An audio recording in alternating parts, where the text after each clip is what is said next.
आज के सभी क्वेश्चन ओजोन परत या ओजोन लेयर पर आधारित हैं। तो सबसे पहले थोड़ी सी जानकारी ओजोन परत के बारे में, इसके बाद क्वेश्चन को लेंगे। तो हमारी पृथ्वी को दो घटकों में बांटा गया है। पहला जैविक घटक या अंग्रेजी में बायोटिक कंपोनेंट कहा जाता है, और दूसरा अजैविक घटक या अंग्रेजी में एबायोटिक कंपोनेंट कहा जाता है। जैविक घटक के अंतर्गत पेड़ पौधे आते हैं, जंतु आते हैं यानी प्लांट्स एंड एनिमल आते हैं, और अजैविक घटक के अंतर्गत कई भाग हैं, जैसे वायुमंडल, इसे अंग्रेजी में एटमॉस्फेयर कहा जाता है। अंग्रेजी में भी जानते चलिए, क्योंकि हिंदी और अंग्रेजी कभी कभी अलग अलग प्रश्न पूछते हैं। हिंदी में एक बार आया, फिर अंग्रेजी में आ गया। तो वायुमंडल को एटमॉस्फेयर कहा जाता है, जिसके अंतर्गत मुख्य रूप से वायु आती है। जलमंडल को हाइड्रोस्फीयर कहा जाता है, जिसके अंतर्गत जल, और तीसरा है स्थल मंडल। स्थल मंडल को अंग्रेजी में लिथोस्फीयर कहा जाता है, और इसके अंतर्गत भूमि आती है।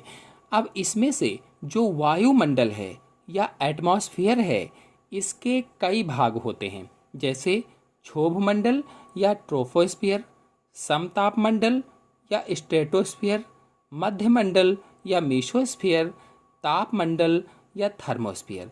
और इनमें से जो दूसरा वाला है समतापमंडल है या जो स्ट्रेटोस्फियर है, इसमें ओजोन परत पाई जाती है, यानी समतापमंडल अथवा स्ट्रेटोस्फियर में ओजोन लेयर उपस्थित होती है। और ये जो ओजोन परत है, ये सूर्य से जो हानिकारक पराबैंगनी विकिरणें आती हैं, जो किरणें आती हैं, अल्ट्रावायलेट रेज आती हैं, उनसे हमारी रक्षा करती है, और ये अल्ट्रावायलेट रेडिएशन को अवशोषित कर लेती है। किस तरह से रक्षा करती है? तो अल्ट्रावायलेट रेज या यूवी रेडिएशन को अवशोषित कर लेती हैं, और इस तरह से किरणें हम तक नहीं पहुंच पाती हैं, और जब हम तक नहीं पहुंचती हैं तो इस तरह से हमारी रक्षा हो जाती है। ये पराबैंगनी किरणें या यूवी रेज सभी पेड़ पौधों, जीव जंतुओं के लिए हानिकारक होती हैं। इससे त्वचा कैंसर, सूजन, जली हुई त्वचा, ल्यूकीमिया, स्तन कैंसर, समय से पहले बुढ़ापा, फेफड़ों का कैंसर, एडिमा, अंधापन आदि इस तरीके के रोग पराबैंगनी विकिरण के द्वारा हो जाते हैं। तो ओजोन हल्के नीले रंग की गैस होती है। जो ओजोन है ये हल्के नीले रंग की गैस है, और इसे O3 से व्यक्त करते हैं। O3 कुछ वर्षों से मानव जनित अनेक क्रियाओं से ये ओजोन परत नष्ट हो रही है। मानव के द्वारा अनेक ऐसी क्रियाएं हो रही हैं जिनके द्वारा ये ओजोन परत का क्षय हो रहा है, नष्ट हो रही है, जिसका प्रमुख कारण क्या है? CFC गैस है। यानी ओजोन परत को नष्ट होने का जो प्रमुख कारण है वो क्या है? क्लोरोफ्लोरोकार्बन है, प्रमुख कारण है। और यह CFC या क्लोरोफ्लोरोकार्बन मुख्य रूप से वातानुकूलित फ्रिजों से निकलती है। कहाँ से निकलती है? मुख्य रूप से फ्रिजों से निकलती है। जो फ्रिज होते हैं, हमारे रेफ्रिजरेटर होते हैं, उनसे निकलती है, और इसके कारण ओजोन में जगह जगह पर छिद्र होते जा रहे हैं, और इन छिद्रों को ओजोन छिद्र कहा जाता है या ओजोन होल कहा जाता है। ओजोन का अपक्षय एंटार्कटिक क्षेत्र में अधिक होता है। अगर पूछा जाए कि ओजोन का अपक्षय कहाँ पर अधिक होता है, तो एंटार्कटिक क्षेत्र में अधिक होता है। आप लोगों को बता दें कि ओजोन परत मुख्यतः समताप मंडल के निचले क्षेत्र में पाई जाती है। निचले क्षेत्र में, मैंने बताया था समताप मंडल में पाई जाती है, और समताप मंडल के निचले क्षेत्र में पाई जाती है। यानी पृथ्वी से लगभग है ये 20 से 30 किलोमीटर के ऊपर पाई जाती है। और इस ओजोन परत की जो मोटाई है मौसम और भौगोलिक क्षेत्र के आधार पर अलग अलग होती है। कहाँ पर कैसा मौसम है, उस स्थान का भौगोलिक क्षेत्र क्या है, उसके अनुसार इस ओजोन परत की मोटाई अलग अलग होती है। और ओजोन परत की खोज चार्ल्स फेबरी तथा हेनरी बुसन ने किया था। चार्ल्स फेबरी और हेनरी बुसन ने ओजोन परत की खोज किया था। और कब किया पूछा जाए तो सन 1913 ईस्वी में किया था। और इस ओजोन परत के गुणों को मौसम विज्ञानी GMB डॉप्सन ने विस्तार से बताया था। ओजोन परत के जो गुण हैं, इनको किसने बताया? मौसम विज्ञानी थे GMB डॉप्सन। इन्होंने विस्तार से बताया था, और इन्होंने स्पेक्ट्रोफोटोमीटर या डॉप्सन मीटर विकसित किया था, जिसका उपयोग ओजोन परत को मापने में किया जाता है। और डॉप्सन इकाई इसके मात्रक के रूप में प्रयुक्त होता है। डॉप्सन इकाई मात्रक है इसका। बता दें कि एक डॉप्सन इकाई 10 म्यूएम मोटी गैस की परत को व्यक्त करता है। जो एक डॉप्सन इकाई है ये 10 म्यूएम मोटी गैस की परत को व्यक्त करता है, प्रदर्शित करता है।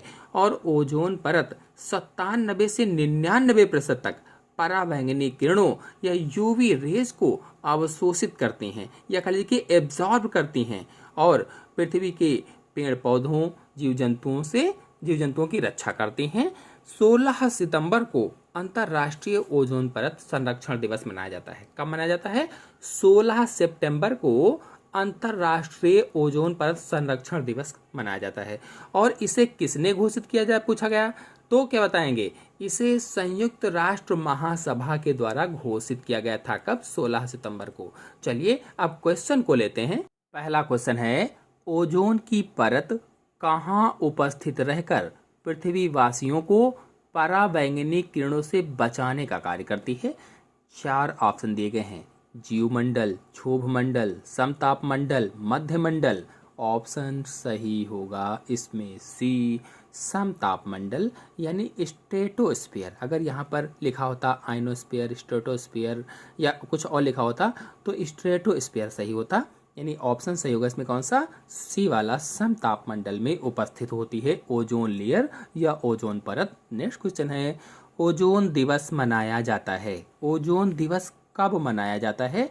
तो अभी मैंने आपको बताया था ओजोन दिवस 16 सितंबर को मनाया जाता है।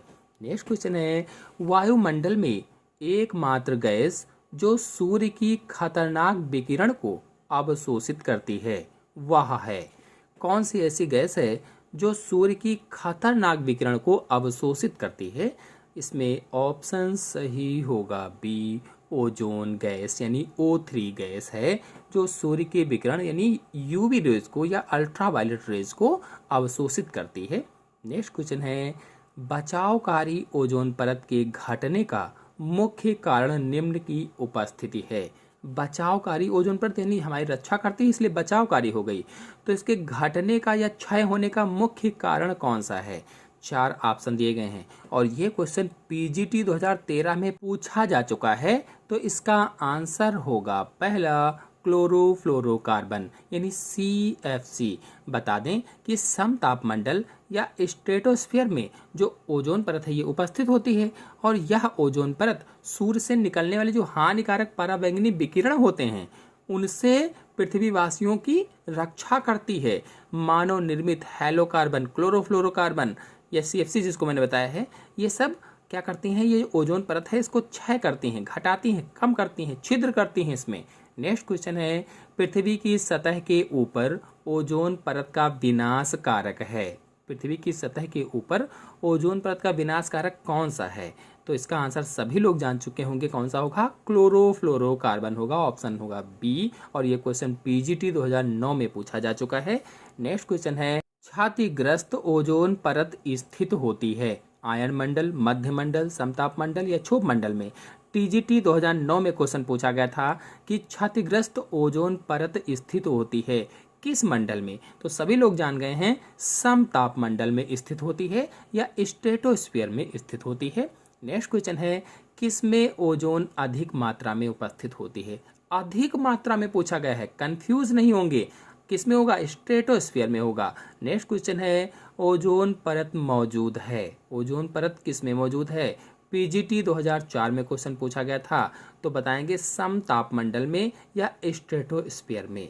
पृथ्वी की सतह के ऊपर ओजोन परत को नष्ट करने में सहायक रसायन है। ये क्वेश्चन पूछा गया था पीजीटी 2004 में कि पृथ्वी की सतह के ऊपर जो ओजोन परत है इसको नष्ट करने में सहायक रसायन कौन सा है?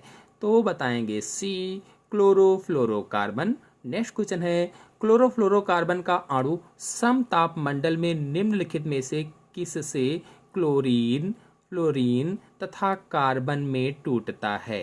आंसर सही होगा इसमें बी, पराबैंगनी किरणों की सक्रियता से। बता दें कि जब क्लोरोफ्लोरोकार्बन अणु पर अल्ट्रावायलेट विकिरण या अल्ट्रावायलेट रेज समताप मंडल में पड़ती हैं तो यह क्लोरीन, फ्लोरीन तथा कार्बन में टूट जाता है क्लोरीन अणु ओजोन के अणु को विखंडित कर देता है और ओजोन परत को क्षति पहुंचाता है।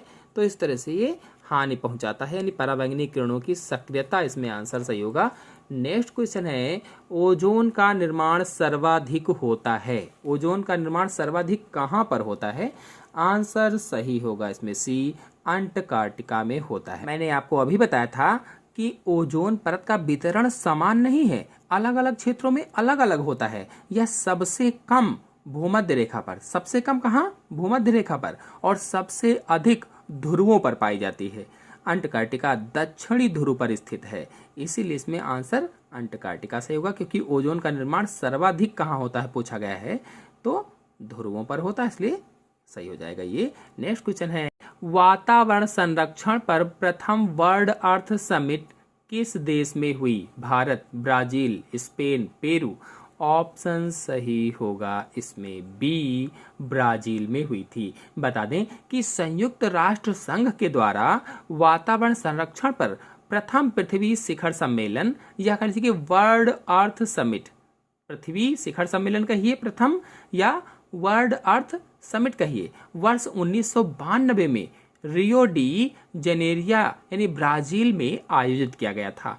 और पृथ्वी सम्मेलन में 21वीं सदी के लिए पर्यावरणीय विकास के लिए कार्यक्रम निर्धारित किए गए थे। इन कार्यक्रमों को एजेंडा 21 नाम रखा गया था, एजेंडा 21। नेक्स्ट क्वेश्चन है, मानवीय पर्यावरण पर प्रथम संयुक्त राष्ट्र सम्मेलन स्टॉकहोम में किस वर्ष में हुआ था?